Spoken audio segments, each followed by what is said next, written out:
Mais avant de commencer, je voudrais citer Claude Lévi-Strauss, qui, dans une salle juste à côté d'ici, il y a 30 ans, en fait, disait la chose suivante. Claude Lévi-Strauss disait « La société parisienne est gloutonne. À peu près tous les 5 ans, on doit mettre quelque chose de nouveau dans sa bouche. » Et l'auteur du Cru et du Cuit de poursuivre, il y a 5 ans, c'était le structuralisme, maintenant c'est autre chose. Peu de choses semblent avoir changé en 30 ans, parce que cette remarque faite à propos du structuralisme s'appliquerait, à mon avis, sans peine au big data, à cette différence près que le milieu en question n'est pas parisien, il est désormais un petit peu plus global. Un retour sur les 5 dernières années, je pense, nous en convaincra assez facilement. À l'époque, des informaticiens qui évoquaient le potentiel incroyable de ces vastes ensembles de données devenaient audibles. Des experts en marketing nous rappelaient les mines d'or empiriques qui permettaient de mieux connaître les comportements individuels et collectifs. Des physiciens s'emparant des sujets habituellement réservés aux chercheurs en sciences sociales promettaient que ces masses d'informations apporteraient des solutions à des questions restées inexpliquées jusqu'alors. Et même parmi les chercheurs en sciences sociales, les big data étaient, elles aussi, riches de promesses, puisque avec le volume important d'un côté et la granularité extrêmement fine de l'autre, elles offraient la promesse d'incroyables avancées pour nos disciplines. Partout, donc, les déclarations se sont multipliées, vous qui voyez dans ce phénomène un gisement quasi inépuisable de richesses, et en quelques années, la révolution des big data s'est répandue comme un feu de prairie. Il me semble que le vent a un petit peu tourné. Ces derniers temps, les critiques se multiplient. Certaines ont trait à la vie privée. On avait ce côté « data is the new oil ». Maintenant, on a plutôt le problème de la vie privée, suite aux révélations d'espionnage par des agences gouvernementales ou à des questions de monétisation de données personnelles par des entreprises privées. On en a beaucoup parlé aujourd'hui. Et puis, il me semble aussi que les critiques viennent de l'intérieur, c'est-à-dire que des praticiens chevronnés, peu suspects de défiance envers le phénomène, ont souligné ces dernières années, et encore plus ces derniers mois, toutes les difficultés de l'usage de ces données. C'est dès 2011, une chercheuse très reconnue, Dana Boyd, en sciences de l'information, qui rappelle que si les big data veulent s'imposer comme un nouveau paradigme et veulent apporter des solutions aux sciences sociales, il faudra qu'elles relèvent 6 défis. Et parmi ces défis, il y a, on les a évoqués aujourd'hui, la qualité des données collectées, il y a les questions d'éthique, il y a la question de la commensurabilité. Donc, je ne reviens pas sur ces questions-là, elles ont été largement évoquées. Plus récemment, Dominique Cardon, qui officie dans le même laboratoire que Jean-Samuel Boscard, Dominique Cardon et plusieurs collègues évoquaient le fait que les données sont toujours finalement construites par une opération, quelque chose qui a pu être dit plusieurs fois aujourd'hui aussi. Et donc, elles doivent toujours être interprétées. Et que pour ce faire, si on poursuit un petit peu, il faut posséder une connaissance un petit peu fine du domaine. Et ce faisant, le fantasme souvent évoqué d'un outil immédiatement transposable, on prendrait les données et puis on aurait des nouvelles connaissances, disparaît. Et du coup, on se retrouve face à des données qui sont potentiellement extrêmement nombreuses, mais encore faut-il pouvoir en faire quelque chose. Ces critiques n'ont rien de nouveau, elles sont même évoquées depuis le début du phénomène, mais elles se sont accrues récemment et elles sont de plus en plus fréquentes. Elles sont aussi, et à mon avis c'est ça la différence, portées par des personnes qui sont peu suspectes d'ignorance ou de rejet global. En d'autres termes, le scepticisme a priori a fait place à des jugements critiques, cette fois-ci a priori, une fois qu'on a mis les mains dans le cambouis. À tel point que nombreux sont ceux qui, après avoir souligné les avantages des big data, en soulignent maintenant les problèmes. Et il me semble que le feu de prairie est devenu un feu de paille. Certains brûlent même ce qu'ils adoraient il y a peu. Alors avant d'aller plus loin, il faut que je fasse une précision. Je n'ai moi-même pas été exempt de ces tentations. Le premier cours que j'enseignais il y a 3 ans s'intitulait Big Data et sciences sociales. On y apprenait à coder, à traiter des ensembles de données, et j'ai été revoir hier. Dès l'introduction, je parlais de révolution que constituent ces gisements incroyables de données. J'évoquais les sources incroyables pour la recherche. Je pourrais multiplier les exemples et l'autocitation. Je pense que ce n'est pas l'objectif. Je ne suis pas venu ici pour faire un exercice d'autocritique publique, ni, et encore moins peut-être, un plaidoyer pour un retour à la case départ, ni même une discussion autour des mérites et des limites des big data. Il me semble en effet urgent de sortir de ce débat pour ou contre les big data qui est devenu improductif. Pour le dire autrement, il me semble que les big data, étendards d'hier, agissent désormais comme un concept écran, au sens où Freud parlait de souvenir écran. Un concept écran qui, parce qu'il polarise, parce qu'il regroupe des termes qui méritent d'être distingués, empêche de faire progresser la réflexion. Et de fait, il me semble juste de dire que, et ce sera le point de mon exposé, les sciences sociales doivent se débarrasser dans une grande majorité des big data. Les sciences sociales doivent aller plus loin. Et qu'en se débarrassant des big data, on pourra voir que les sciences sociales n'ont pas vraiment besoin des big data. Se débarrasser de ce terme permet de sortir du débat. Ça permet aussi et surtout de montrer que les big data ne sont finalement qu'un aspect limité d'un phénomène beaucoup plus vaste, très important, qui est la révolution numérique et qui, elle, transforme nos activités en profondeur. Alors, je présenterai ce thème en 3 temps. Je vous parlerai d'abord du débat tel qu'il a eu lieu et j'évoquerai les promesses et les faiblesses des big data.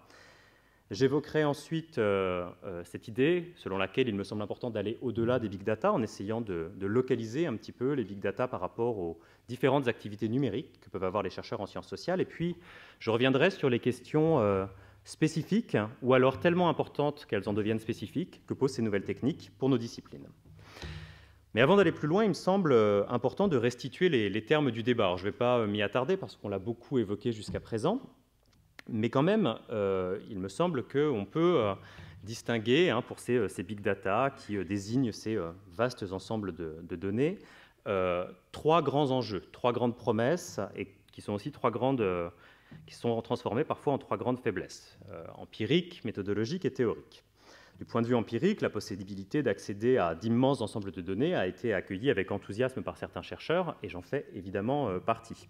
Ces informations inédites, extensives, devaient permettre d'étudier des sujets jamais abordés jusqu'alors, ou de connaître, avec une précision infiniment plus grande, des aspects entiers du comportement humain. Il suffit pour s'en convaincre d'imaginer l'intérêt pour une chercheuse qui travaille sur les mobilités d'une application installée sur votre téléphone. En fonction de votre vitesse et de votre trajet, elle pourrait savoir quel type de transport vous utilisez, quand vous l'utilisez, combien de fois vous l'utilisez, à quelle fréquence. Jean-Samuel vient de donner des exemples sur le web qui sont à peu près similaires, donc je ne m'attarde pas.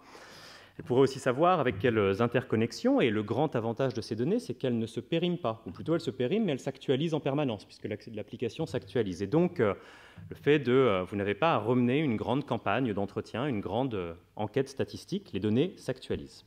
Autre exemple sur des effectifs très intéressants, très importants, les informations relatives aux pratiques disponibles, relatives à des sites, des réseaux sociaux. C'est le cas, par exemple, des sites de rencontres. Ce n'est pas forcément l'endroit où on penserait aller les chercher, mais imaginons la chose suivante. Quand vous vous inscrivez, ou si vous vous inscrivez, les personnes qui s'inscrivent remplissent un questionnaire relatif à leurs préférences. Du fait du nombre d'inscrits, et puisqu'on dispose d'autres informations sur eux, informations déclaratives, mais informations quand même, on a des informations riches sur leurs pratiques culturelles. Et on peut espérer, en tout cas c'était mon cas, quand j'ai vu ces données arriver, avoir la possibilité d'enregistrer rapidement des informations qui seraient riches, aussi riches, voire peut-être même plus riches que les grandes enquêtes que font régulièrement les instituts nationaux de statistique. Bref, la numérisation du quotidien, qu'elle soit indirecte, via des capteurs RFID, vos pratiques sur Internet, ou alors qu'elle soit directe, via la déclaration des individus, devait apporter des trésors d'informations sur les pratiques. Du point de vue méthodologique, les avancées potentielles sont là aussi indéniables, puisqu'un des enjeux cruciaux dans les sciences sociales, c'est la question de l'inférence et de la représentativité. Les conclusions tirées à partir d'un petit échantillon sont-elles finalement des conclusions solides pour extrapoler et parler sur une population plus générale? Et le fait que je recours au langage des quantitativistes ici ne doit pas tromper. Nous sommes tous en sciences sociales intéressés à cette question à un moment ou à un autre de la représentativité. Les historiens ont-ils étudié les bonnes archives? Sont-ils allés au bon endroit? Les sociologues et autres psychologues ont-ils construit le bon échantillon? Les économistes ont-ils considéré toutes les données disponibles? On pourrait dire la même chose des anthropologues. Sont-ils allés visiter la bonne série de gens, la bonne communauté? Dès qu'on cherche à généraliser un tant soit peu, la question de la représentativité de l'échantillon se pose. Dès lors, la promesse des big data était assez impressionnante.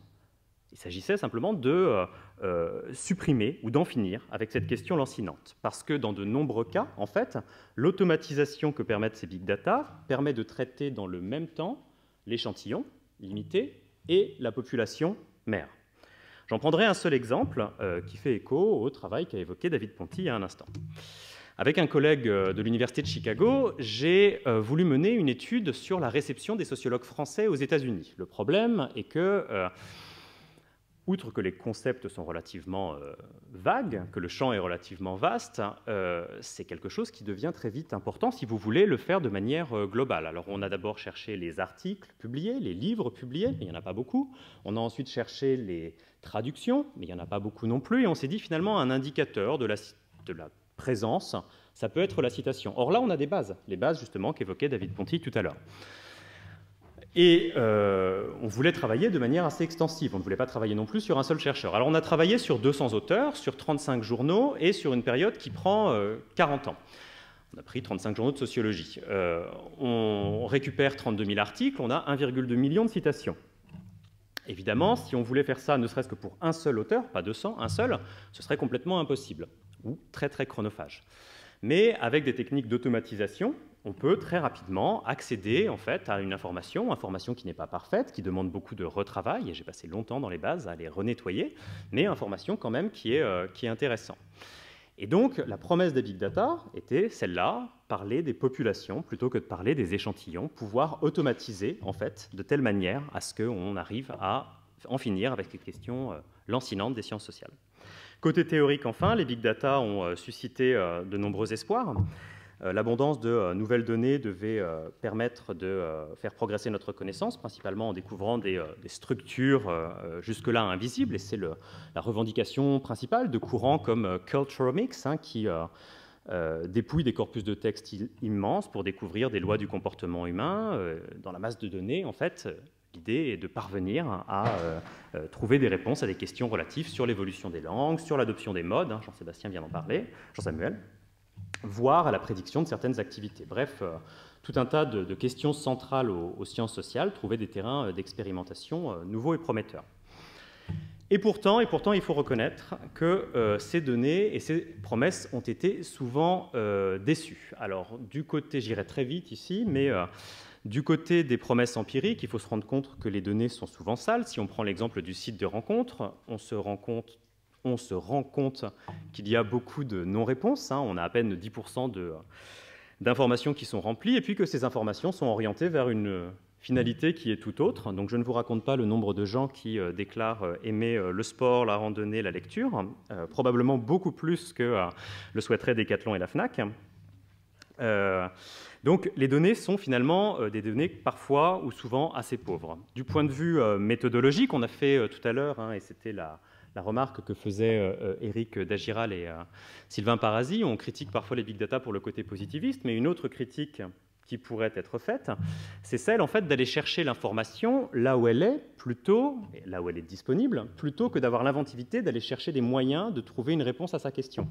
Et ça fait écho à cette parabole souvent citée de l'ivrogne qui cherche ses clés sous le lampadaire parce qu'il y a la lumière, plutôt que d'aller chercher ses clés là où il les a perdues, parabole qui avait été évoquée par un sociologue états-unien il y a plus de 50 ans maintenant.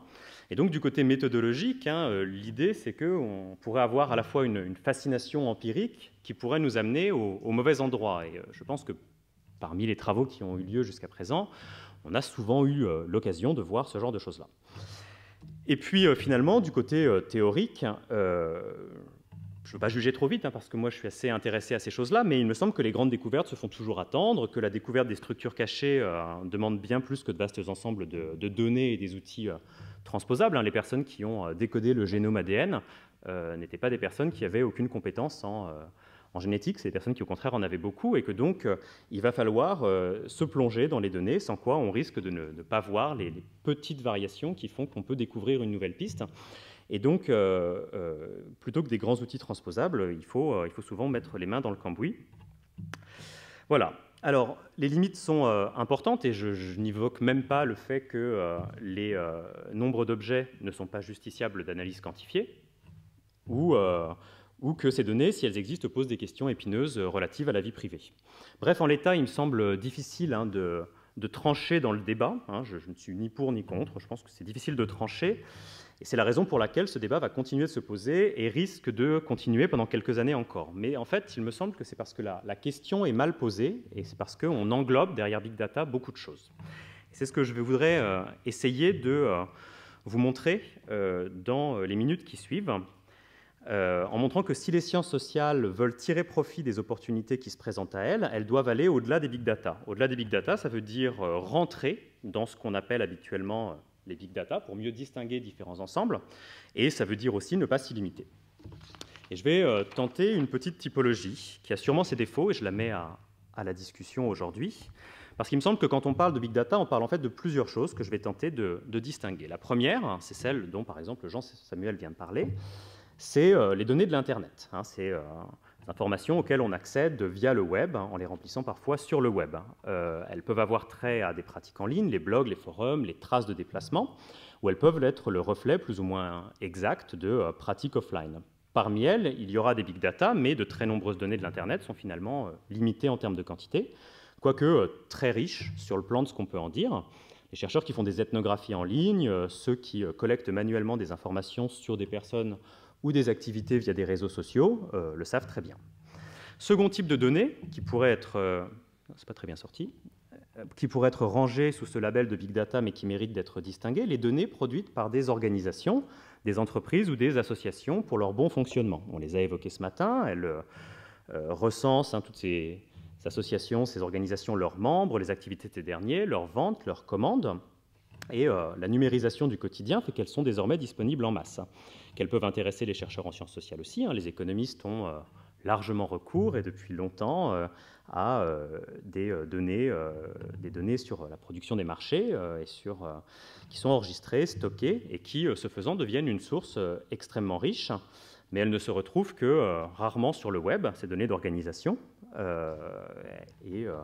d'où le décalage entre les cercles. Je dirais, on les retrouve parfois sur le web, si vous avez Edward Snowden qui travaille chez vous, mais en temps normal, ce n'est pas le cas. À un endroit de cette frontière, et je soumets ça à Jérôme Denis et Samuel Goeta, pardon, je voulais mettre l'open data, mais ça vend tout. Alors attendez, je reviendrai. À un endroit de cette frontière, on aurait peut-être l'open data, j'y reviendrai.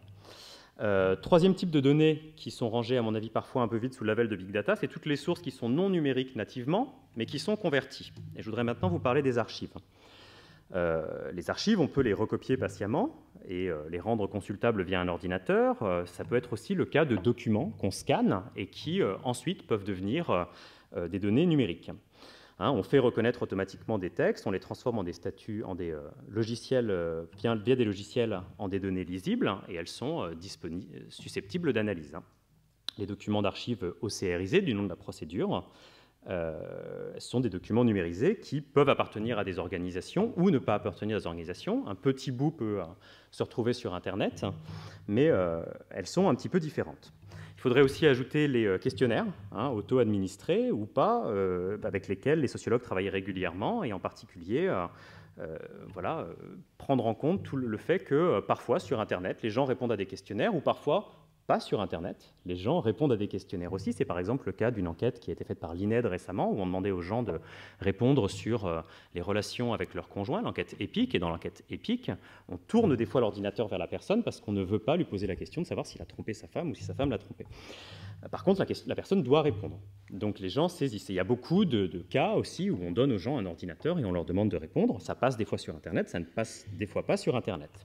Alors il manque deux items ici qui sont probablement les plus importants pour mon propos, les big data et les données numériques. Une fois qu'on a établi ce tableau, il me semble qu'on peut positionner rapidement et aisément les big data, sans rentrer dans des débats ontologiques sur ce que sont ces vastes données. On pourrait décider d'en réserver l'usage pour les cas où la quantité et la diversité dépassent très largement les standards habituels de nos disciplines. Après tout, pourquoi serait-elle big si elles ne sont pas plus big que d'habitude? Mais quand on sait que les articles de sciences sociales s'appuient parfois sur des populations de 10 000 personnes avec 400 variables, ce seuil est très élevé et doit beaucoup d'études regroupées sous le label de big data n'en relèvent pas vraiment. Par exemple, si vous faites une étude sur les déserts médicaux en France, que vous aspirez les données de la CNAM et que vous prenez les 200 000 médecins, vous avez 200 000 médecins que vous géolocalisez par commune, ça fait 200 000 fois une information, c'est 200 000 informations. C'est finalement pas tant de données que ça quand on compare, par exemple, à une enquête classique de l'INSEE. Ainsi présenté, il me semble que les sciences sociales n'ont pas complètement besoin des big data. C'est un coin très intéressant, très important, et personnellement que je trouve extrêmement stimulant en termes de potentialité de recherche.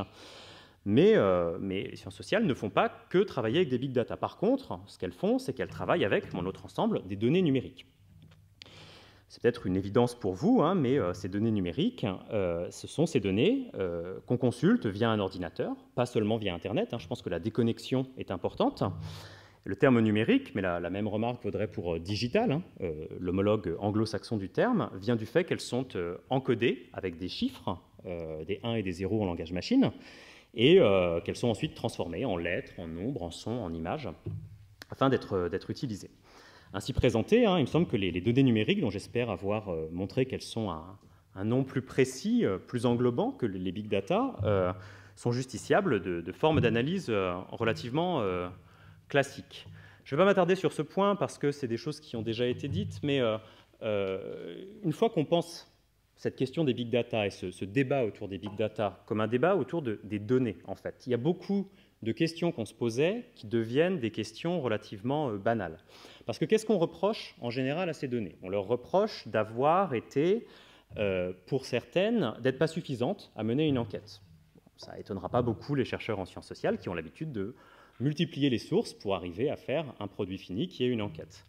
On leur reproche d'être utilisées à des fins autres, d'être produites à des fins autres que celles de l'enquête. Ça étonnera assez peu, finalement, les historiens qui travaillent sur des archives administratives de l'État, des entreprises, les économistes qui travaillent sur les données fiscales, les sociologues. Donc il n'y a rien de nouveau là-dedans.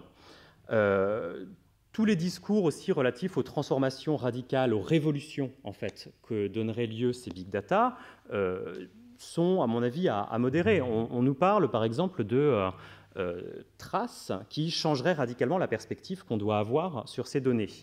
Je crois que c'est Jean-Sébastien Vert et Franck Cauchois ce matin qui citaient l'article de Ginsberg dans leur PowerPoint qui s'appelle Traces, justement, et qui montrait comment les historiens peuvent suivre ces traces de personnes, parfois des traces anonymes, parce qu'on nous dit aussi que les big data sont hyper personnels, mais que font les micro-historiens depuis une quarantaine d'années, sinon suivre en pratique des personnes qui sont parfois des anonymes qu'ils personnalisent. Bref, il me semble que réaborder ainsi la question des big data est finalement une question autour des données, et les données, les chercheurs en sciences sociales ont depuis longtemps l'habitude de s'en servir et de les critiquer et de les utiliser. Par contre, il me semble que la question qui se trouve derrière les big data, et plus encore derrière les données numériques, pose des nouvelles questions et des nouvelles frontières pour la recherche. Il me semble particulier que deux méritent d'être posés. Je pourrais en développer plus, mais les enjeux pour nous, à mon avis, sont les suivants. Le premier, à mon avis, c'est qu'il va falloir développer, et à mon avis assez rapidement, de nouvelles compétences. La multiplication des données numériques requiert que les chercheurs sachent, sinon traiter ces données, à minima comprendre leur production. Et donc, encore une fois, toutes les personnes ce matin qui vous ont montré combien il était important de rentrer dans les jeux de données, leur fabrique, à mon avis, mettent en œuvre cette idée-là.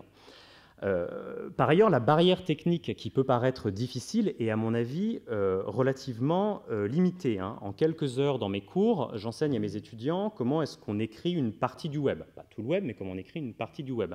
Avec quelques heures de plus, peut-être 10, j'apprends à écrire des petits scripts qui permettent d'aller chercher les informations, comme Jean-Samuel Boscar évoquait tout à l'heure, qui permettent de collecter des centaines de milliers d'informations.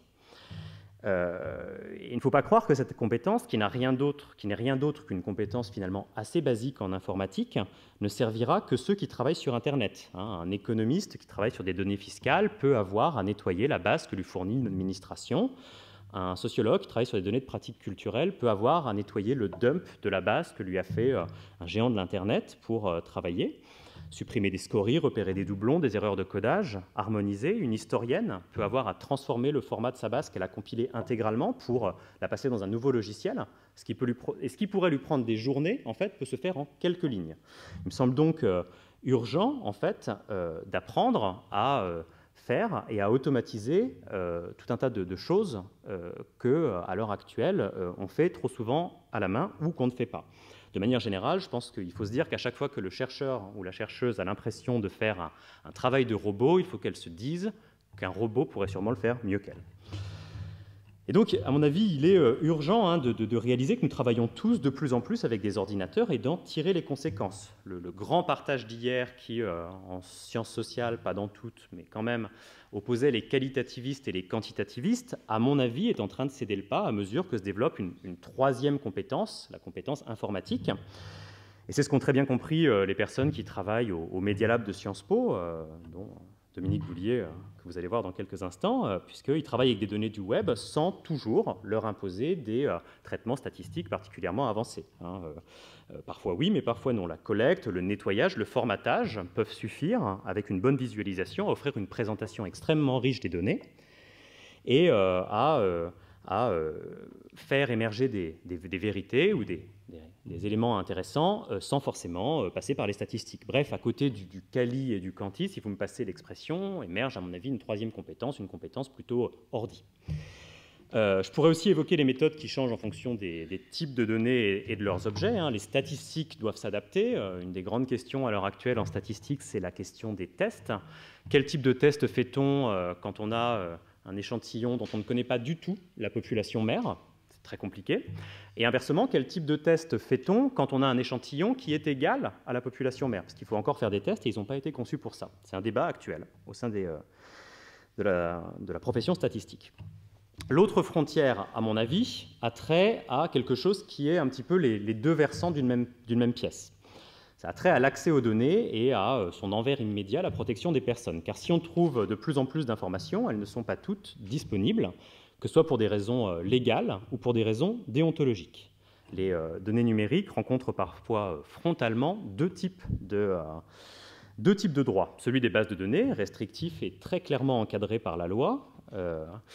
Imaginons par exemple, car c'est interdit, que dans le cadre d'une recherche en sociologie de la conjugalité, une sociologue veuille consulter et collecter quelques informations sur un site de rencontre. C'est techniquement tout à fait réalisable, mais elle pourrait en une journée récupérer des dizaines de milliers de profils, mais c'est strictement illégal puisque l'article 112.3 du Code de la propriété intellectuelle lui fait encourir jusqu'à 500 000 € d'amende, plus dommages et intérêts, et 5 ans de prison. Bien sûr, la solution pour accéder à ces données, ça pourrait être d'aller contacter le site de rencontre et d'aller leur demander, en échange éventuellement d'un partenariat, d'avoir accédé à sa base de données. Et il est tout à fait possible que certaines personnes fassent ça, mais il faudra donc négocier un contrat, s'engager à faire une restitution, parfois communiquer au nom de la société, ou en tout cas il y aura une petite tension à ce niveau-là. En d'autres termes, il faudrait mettre en place une procédure longue, chronophage, et pas forcément fructueuse, parfois pour obtenir une seule donnée. Est-ce que ça en vaut le coup? C'est pas certain, surtout que la valeur monétaire pour l'entreprise n'est pas du tout certaine de la donnée que cherche le sociologue. Souvent, les entreprises cherchent à protéger des données qui ne sont pas celles qui intéressent les chercheurs. Un enjeu légal a trait à la vie privée aussi. Ce n'est pas simplement le droit d'auteur et aux libertés. On en a un petit peu parlé ce matin avec l'exposé de Bernard Harcourt. Mais dans de nombreux pays, ces droits sont encadrés par des agences indépendantes. En France, la CNIL se charge de leur application, bon an, mal an, et en fonction de leurs moyens. La règle de base qu'impose la CNIL, un fichier ne peut contenir des informations qui permettraient d'identifier une personne. D'autres éléments interviennent dans la collecte des données. Le fait que la collecte soit collectée, l'information soit collectée, soit pertinente pour l'étude, le fait qu'il y ait un caractère proportionnel des données collectées par rapport à l'étude, la protection des données conservées, l'information des données conservées ou la durée de conservation. De ce point de vue, là, la France est beaucoup plus restrictive que beaucoup d'autres pays et on pourrait s'en féliciter quand on sait le lobbying intense que font tout un tas d'entreprises, d'assurance santé, par exemple, pour avoir le droit de traiter les données individuelles, soi-disant pour mieux vous assurer, et souvent en réalité, pour ne pas avoir à vous assurer, puisque vous êtes un sujet considéré comme un risque. Donc, cette protection, à mon avis, elle est vraiment essentielle. Et en même temps, elle pose des problèmes insolubles pour la recherche. Imaginons, cette fois, une sociologue qui travaille sur la densité médicale dans plusieurs départements. Elle pourrait se réjouir de l'existence d'une base de données disponible sur le site de l'assurance maladie qui recense tous les médecins, leurs spécialités, les tarifs, les honoraires qu'ils pratiquent et leur adresse. Elle n'a finalement besoin que de cette dernière information, l'adresse, pour savoir si oui ou non il y a des médecins dans telle ou telle commune et à tel endroit. et elle pourrait assez rapidement le faire. Ce n'est pas très compliqué de faire un petit script qui va aller chercher ces informations. Mais elle ne le peut pas. Elle ne le peut pas. Pourquoi? Car avec un nom et une adresse, la personne est immédiatement identifiable. Et donc, selon les termes de la CNIL, si elle ne leur envoie pas à chacun, je vous rappelle qu'il y en a 200 000, si elle n'envoie pas à chacun un courrier, elle est passible d'une peine de 1 500 € d'amende, 3 000 € en cas de récidive, et ce qui contrevient à l'article, parce qu'elle contrevient à l'article 131-13 du Code pénal. Pourtant, c'est intéressant de regarder ces données. Là, je l'avais fait pour deux municipalités, le 16e arrondissement de Paris et Saint-Denis, et vous voyez que dans un cas, on voit apparaître carrément les frontières de l'arrondissement. Dans l'autre cas, on en a beaucoup moins. Message pour la CNIL, j'ai fait un script qui était relativement protecteur et qui ne stockait pas les informations.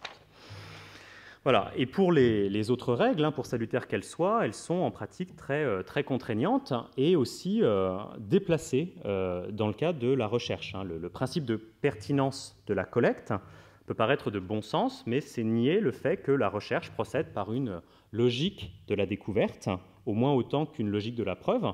Logique qui fait que le chercheur ne passe pas son temps à tester des hypothèses qu'il avait clairement énoncées auparavant sur un jeu de données qui existe devant lui, mais que le chercheur passe son temps, à force d'essais et d'erreurs, à se déplacer, essayer, tenter de nouvelles choses.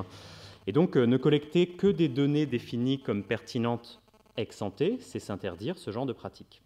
Et en même temps, il est essentiel de protéger les enquêtés, puisque il n'y a là rien de très nouveau, les chercheurs en sciences sociales le savent bien, mais l'enjeu se pose avec une ampleur d'autant plus grande du fait qu'on peut collecter des centaines d'informations sur les pratiques de milliers d'individus, et parfois avec une granularité bien plus fine que ne le ferait, le carnet de terrain d'un anthropologue. Il faut donc mettre en place des dispositifs de protection des données efficaces, surtout à l'heure où se multiplient les copies, que ce soit sur les disques, sur les ordinateurs portables, qui peuvent être volés, ou dans le cloud. Et il me semble que l'anonymat et la protection individuelle ne concernent pas que Google ou que la NSA, ils nous concernent nous aussi, dans la relation qu'on peut avoir à nos enquêtés. On est donc dans une situation où on a le droit d'enquêter, que je revendique assez clairement d'un côté, et la protection des enquêtés de l'autre, qui sont deux aspects qui se posent à nous, à mon avis, de manière extrêmement pressante du fait de la diffusion de ces données numériques. Et de ce point de vue, il me semble évident qu'il faut collectivement s'organiser pour faire évoluer la doctrine légale et négocier une véritable exception de recherche. On pourrait évoquer d'autres choses, mais je préfère conclure, en fait. Je dois reconnaître en conclusion que finalement, je vous ai peu parlé des big data.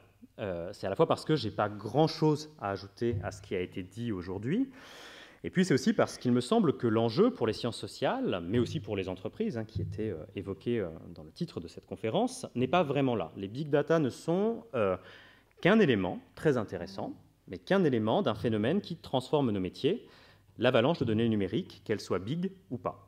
Et si les big data posent des questions particulières, des questions de stockage, des questions de traitement, la plupart se posent aussi avec les autres. La plupart des questions qui se posent aux big data. Donc plutôt qu'une révolution des big data, nous sommes au cœur, à mon avis, d'une révolution des données numériques qui n'a pas les contours qu'on veut bien lui donner, qui n'aura probablement pas les effets qu'on lui attribue, mais elle est lourde de conséquences pour nos disciplines. Elle est lourde de conséquences en interne, parce que des équilibres vont probablement se modifier. La disponibilité des données risque d'amener des informations extrêmement riches dans tous les domaines, mais aussi une certaine quantophrénie et un fétichisme de la donnée. Et puis, dans nos relations externes avec d'autres métiers, la révolution numérique risque de changer des choses. On voit bien que l'arrivée de données numériques transforme en profondeur des métiers dont certains s'emparent de l'analyse du monde social que nous revendiquions avec plus ou moins de succès. La data scientist, évoquée par Sylvain et Eric tout à l'heure, data journaliste, évoquée par eux aussi, informaticien, la liste est longue en fait des personnes qui viennent proposer une lecture du monde social d'hier à aujourd'hui. Il ne s'agit pas de le déplorer, il ne s'agit pas non plus de le célébrer, il faudra juger tout cela à ses fruits, mais le changement, à mon avis, est bien présent et il nous appartient d'en orienter le cours. Je vous remercie.